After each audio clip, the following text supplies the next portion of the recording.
showing you the 4 different ingredients that make up the recipes for a breath. Now, these ingredients can be used in a variety of settings and different recipes. First, we'll start with the skeletal system, then we'll move on to the lungs, then going on to the inspiration and expiration muscles. So let's take a look. Now, the axial skeleton provides the foundation for our recipe. Without the axial skeleton, our entire recipe would collapse. So the parts of the axial skeleton that we'll be using in our recipe today include the sternum and the spine and the thorax or ribs. This is a good brand. So the spine has a natural S shape to it, which is fine. You don't want to straighten that out. But every good breath starts with good posture. All the ribs are connected to the sternum through costal cartilage, except for the last 2 pairs, which are the false ribs. Now let's talk about our next ingredient, the xiphoid process. It's found at the base of the corpus. Now why the xiphoid process is important for our recipe in the thorax is because it connects the abdominal muscles to the sternum. 17th century British baker Bobby Boyle changed the world of cooking forever with what we know today as Boyle's Law, which basically means that pressure and volume are inversely proportional, meaning when one goes up, the other goes down. For example, when we inhale, the volume increases as the air pressure decreases. But when we exhale, the air pressure increases and the volume decreases. Now this is all done within the lungs. And just as a quick reminder, be sure to get 5 lobes for your lungs. And we'll connect those to the thorax with the pleural sacs. Air travels to the lungs through what we call the trachea, aka the windpipe. It then continues to divide until we get to what we call the alveolar sacs, which is where the actual exchange of the blood gases happen. Don't forget to make it to the diaphragm. The diaphragm is the most important muscle of inhalation. And the diaphragm, fun fact, is the 2nd largest muscle in the human body, and it can't be touched or felt externally. And keep in mind, if other bakers tell you to breathe from your diaphragm, well, that's just a bunch of baloney.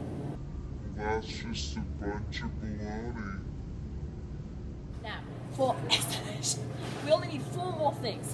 The first is the rectus abdominis, the transverse abdominis, the internal obliques, and the external obliques. And for inhalation, we only need 1 more muscle, the external intercostals, because we already have our diaphragm. Now, let's go bake.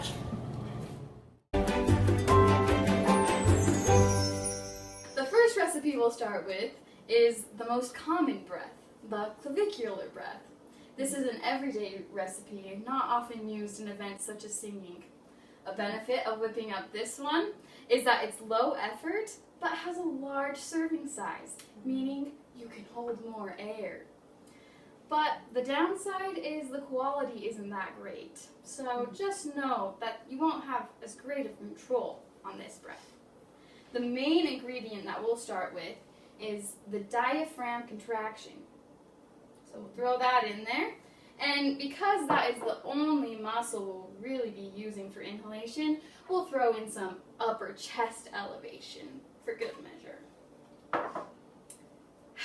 Well, now that we have inhalation, we'll go to the exhalation, which just consists of 2 ingredients: return of the diaphragm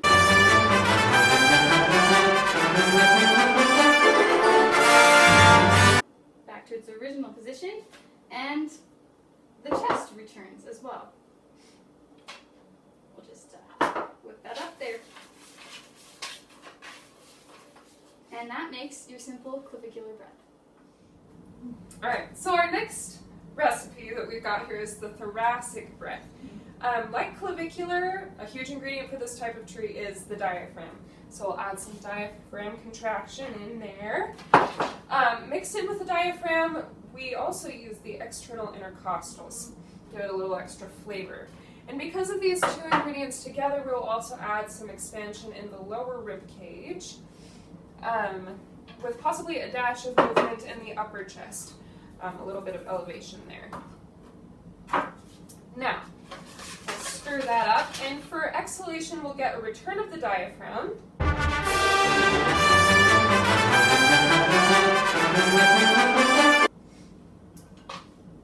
And the internal intercostals that will work together to push air out of the lungs.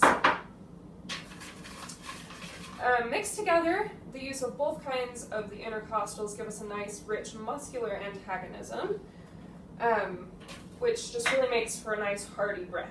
So we'll just stir that right on up there, and if you want to lick that. On to our next breath. We have the abdominal breath now. And just like the other two breaths, we're going to start with a large portion of the contraction of the diaphragm. Get that in there. And the next main ingredient for this breath is abdominal relaxation. We want all the organs and everything down there to just relax. And because of that, we'll get a good portion of abdominal wall expansion in there. Now, it may vary how much you use or see, depending on gender. So, something to note there. That takes care of our inhalation part of the recipe. Now, moving on to exhalation, we use return of the abdominal muscles.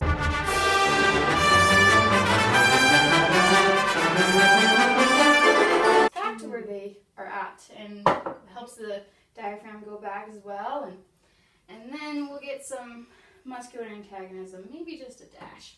We'll just mix that all up, and there's our abdominal breath.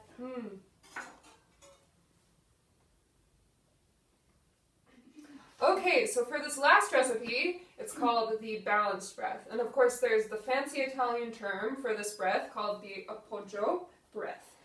It's definitely a favorite of a lot of people, and it takes a while to master, but there are definitely lots of pros to this kind of breath. So this recipe is essentially taking the thoracic breath and the abdominal breath and combining the good parts to make just a really hearty, solid, supported breath. Nice. So with that, we have our individual ingredients, the diaphragm contraction, Of course. external intercostals. Now we have some abdominal relaxation in there. To start that going for everything. We've got some abdominal wall expansion and some rib cage expansion. And yeah, that makes our inhalation. Our exhalation, we got some of the abdominal muscles and the intercostal muscles working, so that muscular antagonism is going on. Whew. Just combine those all together. The muscular antagonism really makes this dish, wouldn't you say? Oh yes, absolutely. It really creates a nice richness and a wonderful texture. So, and we'll definitely see some variations in the expansion of the rib cage and the abdomen, but those are definitely in there. So the key difference between this recipe and the others that we see is that there is a higher quality overall than the others. We get a richness and control and taste that surpasses the other recipes when it comes to singing. So yeah, it's a great recipe to try out on your own. So we hope you've found these recipes useful. Each of them can be used in different circumstances, and of course you can have your own variations of these recipes based on your own personal tastes and circumstances. But there you have it, a good basis in breathing. Thanks again for joining us on the Great Breathing Baking Show. Have a good day. Get baked!